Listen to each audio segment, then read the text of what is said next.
This lesson is going to be about potential energy relationships, and the learning target is to be able to explain the relationship between objects interacting at a distance and their potential energy.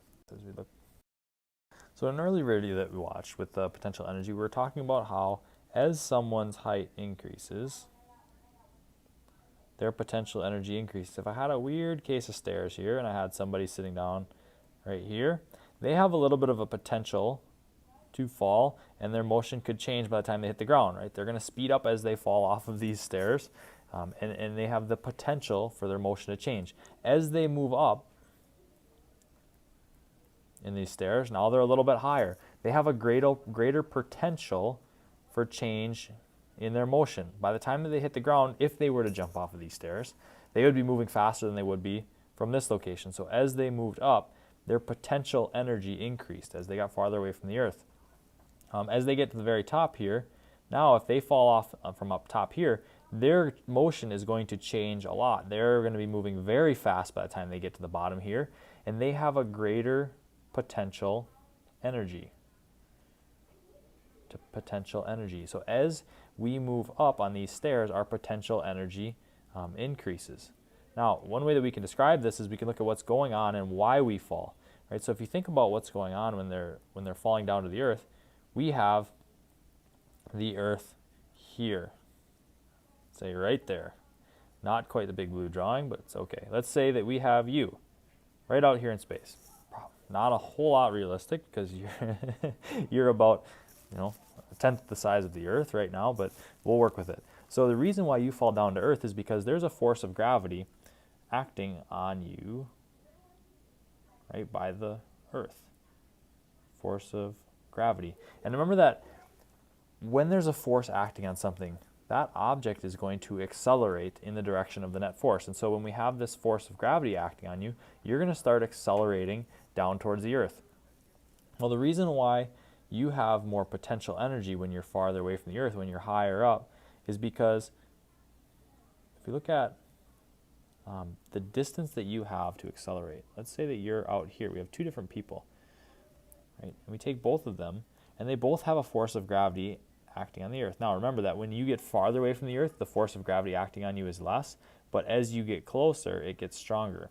And so what we have here is we have two different people. One is, let's say this is pretty close to the earth, and the other one is farther away. Well, if we look at how much distance they both have to accelerate towards the earth, this guy out here has a lot greater distance to accelerate down towards the earth than this guy does. And because of that, he's going to be moving a lot faster. He's going to have a lot more kinetic energy by the time that he gets to the earth.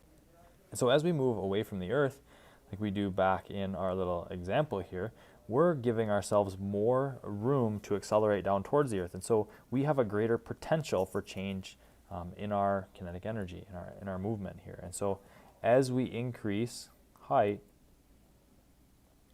we increase our potential energy because now we have a greater amount of space to move. Another thing that we could look at here is if we made this guy much bigger, let's say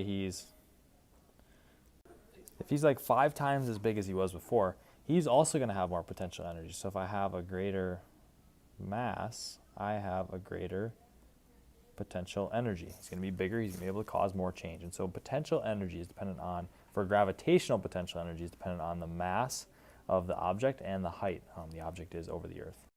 So just as a couple other examples of what this potential energy concept looks like, and as we're trying to decide how much potential energy something has, let's say we have 2 bar magnets.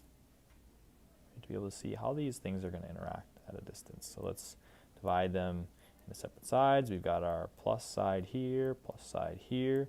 We've got our minus side over here. We've got our minus side over here. And we know that if we have the positive and the negative sides of these bar magnets lined up with each other, these are going to move towards each other because there's a magnetic force pulling them together because of the oppositely charged poles, the oppositely magnetized poles, sorry. And just like with the earth and that guy, the farther distance they are from each other, because there's still going to be a force acting on them, farther distance they are from each other, as long as they're still interacting with each other, they have a greater potential energy because as they speed up, they're going to have more distance to speed up. So this concept follows with these bar magnets. Is the farther they are from each other, even though those forces are going to be less, as long as those forces can still interact with each other, there's a greater potential for them to be moving quickly when they get to the start here. So as we move them apart, they have more potential energy. The same concept works with the slingshot. If we have a slingshot like this, which isn't being pulled back at all, there's no potential energy in there. It's not stored. But as we take this slingshot and we pull back on the part that we're launching, as we move this part away from this part, we're going to have more potential energy. And so because those objects are getting farther apart and we have some elastic force pulling together here, as we pull apart, we're going to have more distance for that object to accelerate. And so we're going to have a greater potential for speed once they leave this point. And so it's again showing that as we get farther away, we have a greater potential energy. And this isn't this exact same, this isn't how it works in every situation, but we can at least take these situations, these three that I've shown with the Earth, with the slingshot, and with the bar magnets, and be able to look and see, well, in which situations are they going to have the greatest possibility for change? And we can say that that is when they have the most potential energy. And so remember, when we got to look at potential energies, it's stored up energy. And so when we have more energy that has the possibility to change something, we have more potential energy. If there's any way when we're storing energy in a system, we are gaining potential energy from that. And so with gravitational potential energy, we are that's dependent on mass and height. And so what we're doing when we move upwards, we are essentially storing more energy in that interaction between the Earth and the person, because there's more distance for them to accelerate down. And so as height increases, and this is the part that I really want you to remember, increased height of gravitational potential energy, we have greater gravitational potential energy. And if we increase the mass, if we make this person bigger, we also have a greater potential energy, because there's going to be more. Let's say we make them really big like we did before, right? If there's something down here that they're going to land on, they're going to cause a lot more change in that. And that's a way that you can think about this. But here is the relationship that you really need to know from this with gravitational potential energy. So I hope that this has helped to understand how these objects interacting at a distance are related to the potential energy.